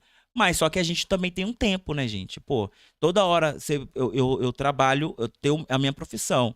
Se toda hora que eu parar pra conversar 2 horas pra quem chega na minha casa, eu não tenho vida. Eu não tenho vida. Então é melhor produzir um vídeo aqui, a pessoa vem, assiste, ou um podcast, sei lá, uma ferramenta a mais pra ela poder ir. O que o Mário faz é maravilhoso. Ele tá educando os médios dele no terreiro dele e educando a gente aqui também através dos vídeos dele. Isso é bom. E são informações questionadoras, críticas, que nos leva a criticar, ver, olhar as coisas com um senso crítico é fundamental para a gente não ser enganado. Isso é essencial. A gente não quer vender uma ideia de mundo. A gente quer te mostrar como o mundo é. Aí você decide para onde você quer ir, o que você vai fazer com isso. Isso é importante. Eu só sou um sacerdote que defende opiniões um pouco diferentes dos outros. É só isso. Eu estou certo? Eu estou errado? Não, essa não é a questão que eu vou levantar. Lá no fundo tem uma pergunta. Quem quer? É você? Boa noite, a sua bênção. Eu, particularmente, vou contar. Parece que essa palestra é para mim. É sério. Há 45 dias, mais ou menos, eu saí de uma casa. Exatamente de Omolocô, no Espírito Santo. E a gente via muitas peripécias do Pai de Santo. Peripécias. Peripécias. Porque Peripécias. Aquilo não é Umbanda, não é filho saindo passando mal e ele falando que morra. Nossa. Espírito Santo, hein? E agora, como ele viu que a Umbanda, o Omolocô, não dá dinheiro, Não ele dá. se sagrou Tata Quibandeiro. Aí, ó. Sério, Quimbanda dá dinheiro, gente. Quimbanda dá dinheiro. O que eu recebo aqui de proposta para fazer pacto com Exu, pacto com Pombogira, pacto com Satanás, é incrível. Quimbanda dá dinheiro. Por isso que esse povo tá tudo aí doido. depois que eu saí, eu fui em uma casa só, porque insistiram pra gente visitar. Eu tava bem desanimado, mas vendo tudo que falou, eu tô sentindo como se fosse pra mim. Ó, que legal. E eu não estou errado. A importância da informação. Entendeu? Eu não estou errado. Para o senhor ter ideia, o Exu da casa, chefe da casa, ele está preocupado com quem se destaca. Se o outro irmão tem um Exu que ajuda as pessoas. Eu era pai pequeno na casa e não aceito. Para mim, eu não estou lá para ganhar dinheiro. Eles querem me dar dinheiro, eles vão me dar condições de eu ter uma boa vida. Meu povo, eu não preciso tirar de ninguém que vai pegar consulta comigo. Sério. Gente, eu tô emocionado. Parece que é para mim. E eu tava completamente desanimado, achando que eu poderia estar errado. Aí, ó. Mas tudo que o senhor falou é todas as peripécias, para não falar o que é verdade, que ele faz. E agora ele está montando uma quimbanda. Ele inventou um pacto de Oxum que ia fazer agora no final do ano de 5 mil reais por cabeça. Aí, ó. E ele foi tão esculachado que ele, no dia que ele foi esculachado no grupo da Umbanda Capixaba, ele fechou o terreiro. Só que ele vai montar a quimbanda, porque a quimbanda dá dinheiro. Eu conheço esse grupo Capixaba, Umbanda Capixaba, e eles são bastante sérios. Se eles deixarem essa conversa rolar no grupo, é porque é uma acusação verdadeira, tá? Conheço eles, eles não deixam qualquer assunto ser levantado no grupo à toa, e se aconteceu é porque foi forte mesmo. Impactou a comunidade de macumba aqui no Espírito Santo. Eu não fiquei sabendo porque eu não acompanho tudo que acontece, mas eu sei que eles são sérios, então o relato aí é verdadeiro e é poderoso, hein? Tá vendo? O poder da informação é libertadora. Por falta de conhecimento, o meu povo perece. Então a informação ela é libertadora. Olha que magnífico. Olha a liberdade que esse cara tá tendo de se sentir correto, de abandonar um terreiro que ele julgava ser certo, mas o comportamento de uns e de outros mostrava que não. Então, esse é o impacto da educação de terreiro. Isso é fundamental. Pô, nossa, é fantástico isso. Acho um absurdo, mas obrigado. Imagina. Foi um desabafo, não foi uma pergunta. Então, acho que não dá para. Não cabe uma pergunta. Olha, mas tem muito terreiro bom aqui no Espírito Santo, tá? Tem muito terreiro bom. A gente tem que parar de procurar terreiros de famosinhos. Vai para terreiro de gente velha. Aqui onde eu moro, Jacaraípe, você quer descobrir os terreiros bons? Vai na praia. Na praia que é lotada de macumba. Vai ver os velhinhos. Eu sempre faço isso, final de ano, lota de macumba, eu vou lá e procuro saber quem são. Porque terreiro de gente velha são os melhores terreiros pra gente frequentar. A gente aprende muito, tem muita experiência ali acontecendo, tem muita verdade ali sendo dita, mostrada, falada. Só que a gente quer, geralmente, o terreiro do famosinho. É o pai de santo mais famoso, a mãe de santo mais glamurosa, não porque as festas são melhores. Aí você se dá mal. Você se dá mal porque nesses ambientes o dinheiro fala muito mais alto do que a espiritualidade. Mas não foi. Mas não foi.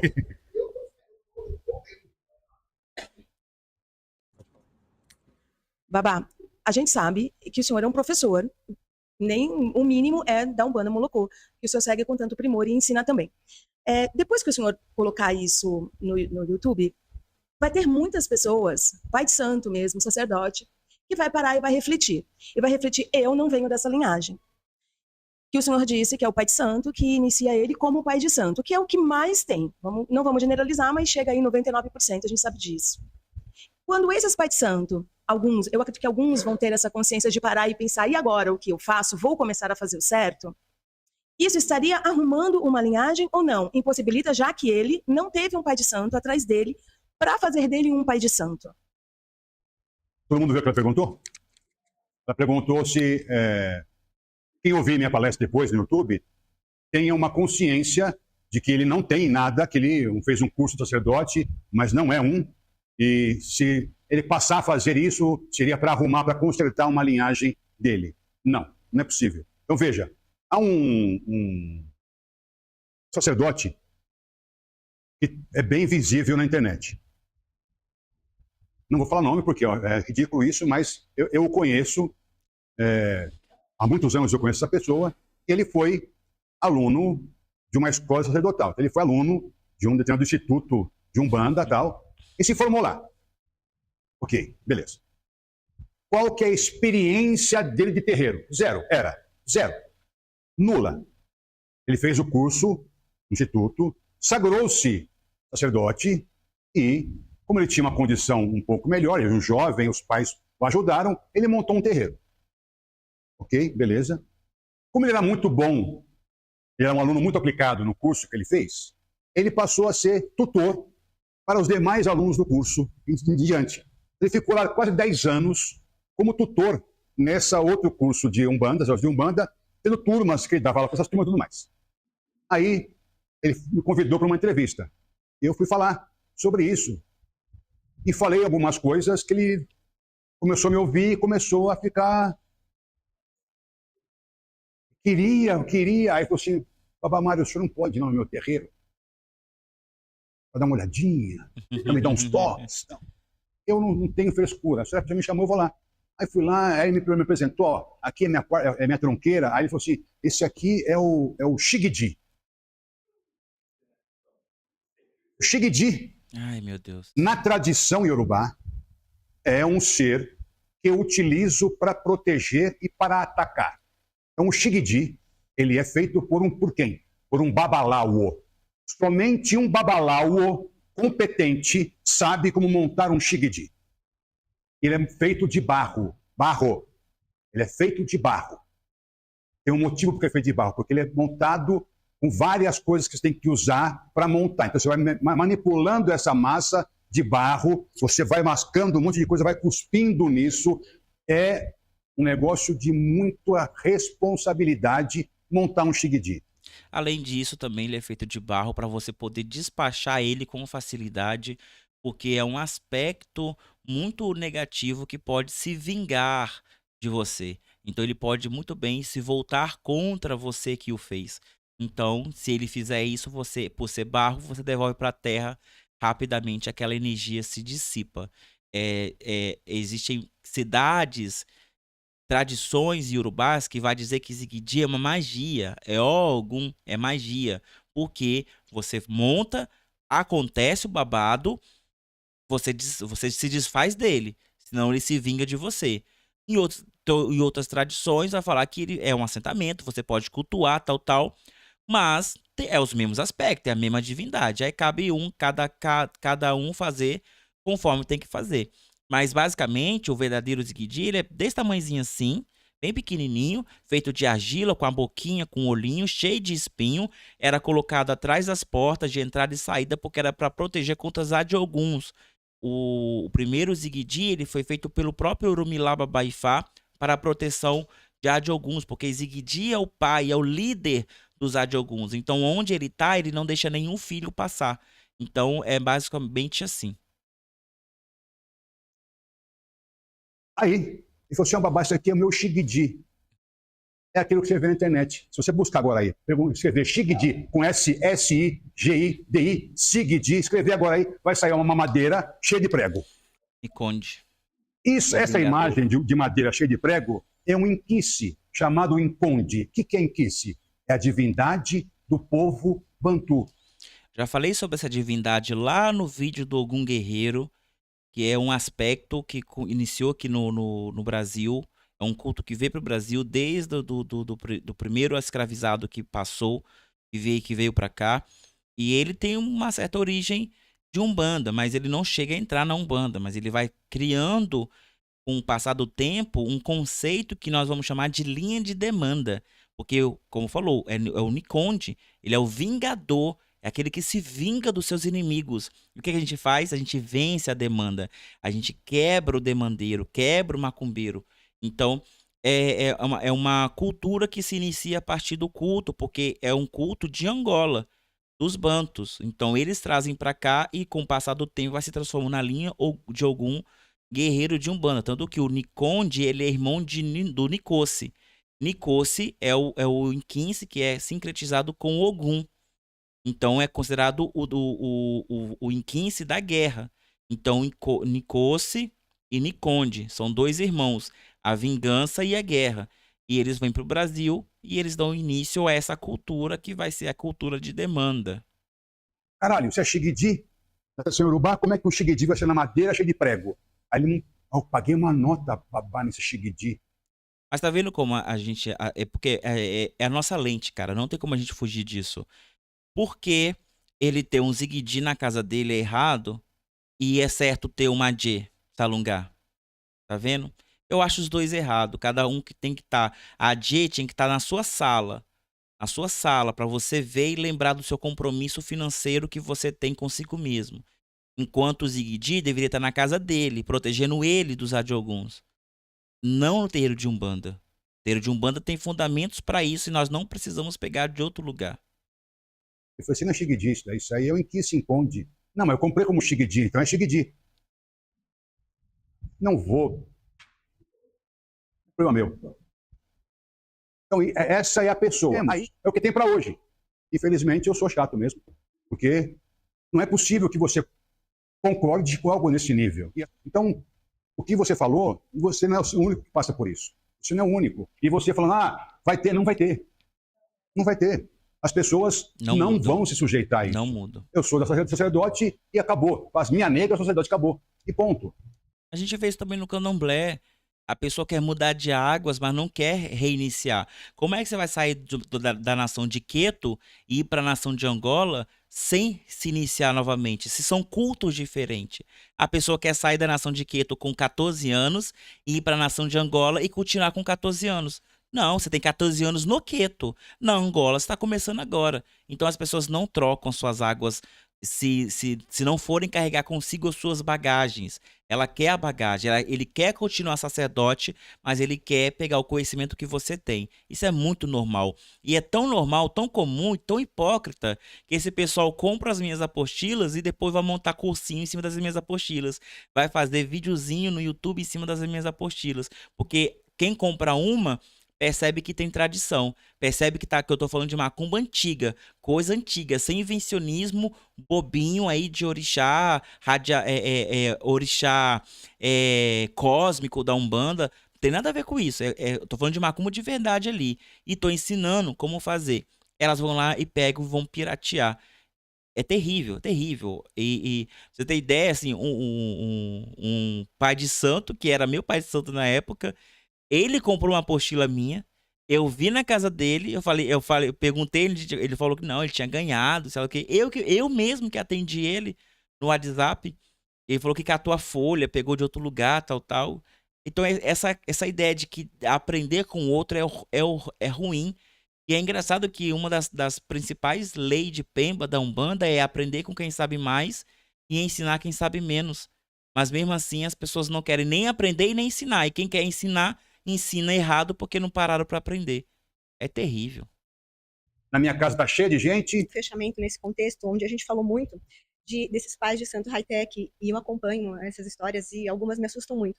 Mas a minha pergunta para quem estiver te ouvindo, Babá, na internet, no YouTube, é como eu, leigo, ou eu de pura fé, que vou procurar um centro, um terreiro, algum lugar para me aconselhar, vou saber se eu estou me metendo numa cilada ou se eu estou num lugar de luz. Como faço isso? Acho que uma pessoa não ouviu, ela perguntou como se diferenciar um terreiro adequado para frequentar um terreiro tradicional e como ela saber disso.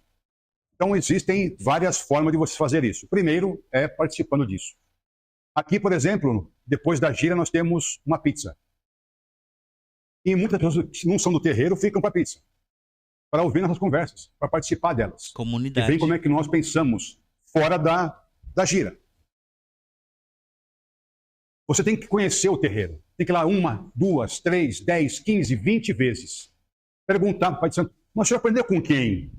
Como é que foi a sua consagração? Posso saber? Não interessa, não vou voltar nunca mais lá. Se perguntar como é que foi a consagração, eu vou explicar para você. O que eu posso dizer, eu vou explicar.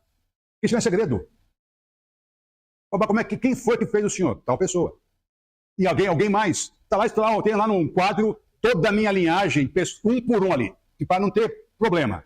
Está tudo lá. Escrito lá na parede que está toda a árvore das rodas caminho espiritual. Mas a pessoa não tem. Mas ela pode falar, olha, isso. Ah, mas não tem ninguém vivo para perguntar? Não, morreu todo mundo, não volta lá mais. Tem que ter alguém que viu. Tem que ter alguém que comprove aquilo. Tem que ter foto. Cadê a sua foto lá dentro do roncó? Não pode tirar foto. Na saída, não pode tirar foto. Não volta lá mais. É uma forma de também olhar, mas assim, o que eu sempre vou observar é como que o terreiro se comporta. Como as pessoas do terreiro se comportam. Se há uma união, realmente é só aparência, tudo isso tem que ser levado em conta. Porque um terreiro, ele funciona pela sua comunidade. Pode ter poucas pessoas, mas tem que ser um terreiro unido. Se eu ter 50 médiums, O que ele fala no começo, de questionar o sacerdote, é válido também e tal, é válido. Cara, mas é muito difícil. No dia da sessão, você falar com o sacerdote é um saco. Porque a gente tá tentando organizar o culto e a pessoa tá em cima da gente. A gente sai do culto cansado e a pessoa tá em cima da gente. A gente não tem saco para falar com todo mundo. E tem casa que chega 30, 40 pessoas, 100 pessoas e todo mundo quer falar com o Pai de Santo. Não tem como. Mas essa segunda coisa que ele fala, de você observar a comunidade, isso sim é maravilhoso. Perceba se o culto funciona. Tem começo, meio e fim, começou na hora certa, terminou na hora certa. Isso é reflexo de organização. Você não vai querer participar de uma casa desorganizada. Veja se está tudo limpinho. Veja se o altar, se as firmezas estão acesas, se elas estão limpas. Higiene é importante. Olha o banheiro, se está limpo, perfeito. São aspectos que você está vendo ao olho nu. Agora, na sessão, observa o comportamento, perceba se os guias estão firmes, perceba se eles dão atenção aos médios com pouco desenvolvimento, para não deixar eles se machucar. Observa o carinho das pessoas ao conduzir as entidades. Perfeito. Pergunta aos médios depois. Terminou a sessão, pergunta aos médios. O sacerdote ele pode mentir, mas o médio, mesmo que ele minta, os olhos dele não estão treinados para mentir. O sacerdote, muitos aprendem a mentir para agradar os seus consulentes, mas o médium não. O médium vive uma vida comum. Então, os olhos deles não mentirão. Então, pergunta para o médium. Pergunta quanto tempo ele está lá, se ele gosta, como é, quando termina, como é que é as obrigações, como faz para começar, como faz para terminar. E assim vai questionar o médium. O sacerdote ele é treinado para mentir. Se ele quiser te enganar, ele sabe te enganar. 150 médiums, tem que ter pessoas que são unidas no terreiro. Que estão lá, o objetivo de melhorar a vida delas, das pessoas que vão lá no terreiro. É isso, é comprometimento com a vida. É você perguntando, acompanhando, vendo a gira. Se sentiu bem, puta, gostei. Fuma lá uma vez, 2, 10 vezes, 15 vezes. As 15 eu gostei muito. Pode ser que você vai na 16ª vez e não gostou. Nunca observei aquilo, mas vi isso aqui hoje. Não quero mais naquele lugar. Porque nós somos livres para escolher o que a gente quer fazer. A escolha é nossa, não é dos espíritos. Sou eu que vou ter que lidar com aquela casa. Então é aquilo que é bom para mim. E também, não vamos ter a falsa ilusão que todo mundo é bacana. Exatamente. Os iguais se atraem. Não tem. Vai ser sempre assim. A lei é clara. Os opostos se atraem, contudo, somente os semelhantes permanecem. A lei é clara. Então, se os opostos se atraem, você vai trombar com pessoas ruins também, com pessoas opostas a você. Contudo, você só vai se conectar com aqueles que são iguais a você, que vibram iguais a você. Então, não se apegue naqueles que querem partir. Se apegue naqueles que querem ficar. A lei é clara. É a lei de física, a lei de Pemba, a lei da radiação é clara. As pessoas que se afinam se atraem uma a outra. Então, uma pessoa que não é legal, ela vai para qual terreiro? Simples. Uma pessoa que é legal, vai para o terreiro que não é legal, ela vai ficar lá um tempo? Não. É automático isso. Uma hora a ficha cai. Uma hora você percebe que você está num lugar que não é adequado. Agora, se você for daquela laia, vai ser para você. E acabou. Isso me diz respeito? Não. Porque cada um é livre para fazer o que quiser. Exatamente. Para falar o que quiser, desde que não cometa crime. Aí ele é criminoso, é diferente. Mas se não cometeu crime, a pessoa faz o que quiser da vida dela. E ponto. E depois não reclama. Você concorda ou não concorda? Também, você concordar ou não, o problema é seu, não é meu. E assim vai. Então, cada um é livre para escolher aquilo que é adequado para ela. E a experiência de vida, quanto mais você tem, mais você pode também ter uma visão melhor sobre aquilo tudo. Obrigado, gente. É isso aí. Parabéns, cara. Nossa, é fantástico. Tô apaixonado pelo Mário. Se eu tivesse em São Paulo, provavelmente eu estaria frequentando a casa dele, porque respeito muito o conhecimento que ele tem, essa visão de sociedade, a forma com que ele traz, ele educa os seus médios. Isso é fundamental, é algo que eu queria ter na época que eu era somente um médio simples, que trabalhava, vivia sua vidinha, fazia faculdade, mas também gostava de ir para macumba. Mas hoje, como sacerdote, eu me espelho um pouquinho nele também, porque eu acho que tudo que é bom a gente tem que trazer para nossa vida. E essa questão de educar é fundamental, porque as pessoas elas não têm o mesmo conhecimento que a gente, elas não têm o mesmo comprometimento que a gente. Então a gente tem que ir conduzindo elas devagar, devagar. Nem todo mundo tem tempo de ver um vídeo de 1h30, 1h50. Não tem. Então eu tenho que ter um tempinho sim para educar os pessoal do meu terreiro para que eles não caiam em armadilha. Isso é fundamental. Outra coisa é justamente a crítica. A crítica ela é fundamental. Você poder criticar, você poder ver um vídeo e falar, não, isso aqui tá certo, isso aqui tá errado, isso aqui tá bom, até que vai, até que não vai. A partir do momento que você tá assistindo um personagem na internet, um vídeo na internet, e você tá concordando com tudo com ele, opa, você tem um problema. Você tem um problema. Eu posso gostar muito do Mário, mas eu vou concordar com ele em algumas coisas e discordar com ele. Eu posso gostar muito do Gesley, mas vai ter coisas que eu falo que você não vai concordar e coisas que você vai concordar. E tudo bem, isso que é saudável. O que não é saudável é essa manada de gente que assiste uns vídeos de uns e de outros e concorda com tudo. Com tudo, porque é tudo senso comum, primeiramente, e eles foram treinados para concordar. Porque diferente do que eu penso, se você discorda de mim, você não é da Umbanda, você não é pertencente a esse grupo, você não é da elite, como o próprio Mário falou, a gente se sente superior. Pois é, eles se sentem superiores. Já recebi aqui no terreiro gente que fala, porque você ainda usa Santo Católico? Assim, num arte, tipo assim, nós já nos libertamos sobre isso. Aí eu fiz 3 perguntas sobre a história da Umbanda pra pessoa, e a pessoa, nada, quase teve um AVC, de tanto tentar pensar. Não tinha um conteúdo. Por que adianta você tirar uma coisa se você não vai colocar nada melhor no lugar? Hein? Deixa eu com meus santinhos católicos. Não sou cultuador de santo católico, não sou católico, mas faz parte da minha tradição. Na minha família tem muito benzedeiro, a minha tradição pé no chão tem muito rezador, os boiadeiros, pretos velhos, os caboclos, todos eles cantam sobre eles, vai permanecer. Quando a entidade chegar e falar, olha, agora nós não queremos mais, aí eles mudam.